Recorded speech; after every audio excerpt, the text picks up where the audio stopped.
আসসালামু আলাইকুম। Hello everyone, মমিস কিচেনে সবাইকে ওয়েলকাম জানাচ্ছি। আজকের ভিডিওতে শেয়ার করব চিকেন ঝাল রোস্টের রেসিপি। আশা করছি আজকের ভিডিওটি আপনাদের কাছে ভালো লাগবে। ভিডিওটি দেখার সাথে এক লাইক দিয়ে দিন। তার জন্য প্রথমে নিয়েছি চিকেন, এখানে 6 পিস চিকেন নিয়েছি।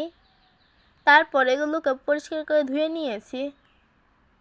তারপর নিয়েছি পেঁয়াজ কুচি, এখানে প্রায় 1 কাপের মতো পেঁয়াজ কুচি নিয়েছি 1 চামচের মতো আদা বাটা, 1 চামচের মতো রসুন বাটা, নিয়েছি 4টা এলাচ, 3 টুকরা দারুচিনি, হাফ চামচের মতো জিরা বাটা, স্বাদ অনুযায়ী লবণ আর স্বাদ অনুযায়ী লাল মরিচের গুঁড়া। তারপর নিয়েছি স্টার এলাচ, শাহি এলাচ আর নিয়েছি জয়ত্রী। তারপর নিয়েছি একটা রোস্টের মশলা। তারপর এইখানে প্রায় ছোটো প্যাকেটে 2 প্যাকেট গুঁড়া দুধ পানি দিয়ে খুব ভালো করে মিক্স করে নিয়েছি। তারপর ধুয়ে রাখা চিকেনের উপরে দিয়ে দিয়েছি লাল মরিচের গুঁড়া আর লবণ।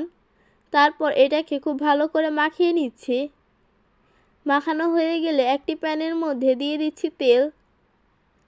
তেলটা গরম হয়ে আসলে এক এক করে মাখিয়ে রাখা চিকেনগুলোকে দিয়ে দিব। এখন এগুলোকে ভেজে নিতে হবে। তার জন্য এক সাইড হয়ে আসলে অপর সাইডটাকে উল্টিয়ে পাল্টিয়ে ভেজে নিব। আর এটাকে এক সাইড ভাজা হয়ে গেলে একটু ঢাকনা দিয়ে দিব। ঢাকনা খুলে আবারও ভেজে নিচ্ছি। ভেজে নেওয়া হয়ে গেলে চিকেনগুলোকে তুলে নিব। তারপর ওই তেলের মধ্যে দিয়ে দিচ্ছি পেঁয়াজ কুচি। পেঁয়াজ কুচি দেওয়ার পর পেঁয়াজগুলোকে একটু ভেজে নিতে হবে। এগুলোকে লাল লাল করে ভেজে নিব। পেঁয়াজগুলোকে প্রায় 3 থেকে 4 মিনিটের মতন ভেজে নিচ্ছি। তারপর এটার মধ্যে দিয়ে দিয়েছি এলাচ, দারুচিনি, দিয়ে দিয়েছি জয়ত্রী, স্টার এলাচ, শাহি এলাচ। তারপর এগুলোকে আবারও ভেজে নিব। আর দেখতেই পাচ্ছেন কালারটা কিন্তু অনেকটাই চেঞ্জ হয়ে গিয়েছে। তারপর এটার মধ্যে দিয়ে দিচ্ছি আদা বাটা, রসুন বাটা, জিরা বাটা, স্বাদ অনুযায়ী লবণ আর লাল মরিচের গুঁড়া। তারপর আবারও খুব ভালো করে সব কিছুকে ভেজে নিতে হবে। এগুলো ভাজা হয়ে আসলে এটার মধ্যে গুলে রাখা দুধ দিয়ে দিব। দুধ দেওয়ার পর খুব ভালো করে সব কিছুর সঙ্গে মিশিয়ে নিচ্ছি। তারপর এটার মধ্যে দিয়ে দিব রোস্টের মশলা।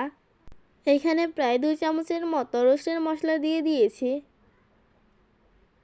তারপর এটাকে খুব ভালো করে মিশিয়ে নিচ্ছি।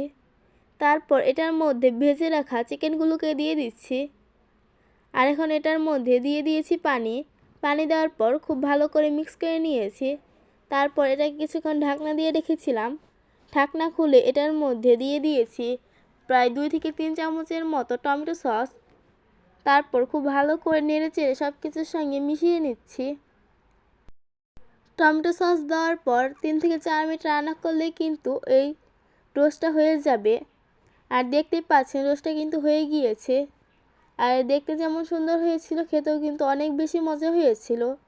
আপনারা এরকম করে বাসায় ট্রাই করতে পারেন, খুবই মজা হয়েছিল। আজকের ভিডিওটি কেমন লাগলো অবশ্যই কমেন্ট করে জানাবেন। ভিডিওটি ভালো লাগলে লাইক, কমেন্ট, শেয়ার করতে ভুলবেন না। আজকের মতো এ পর্যন্তই। আল্লাহ হাফেজ।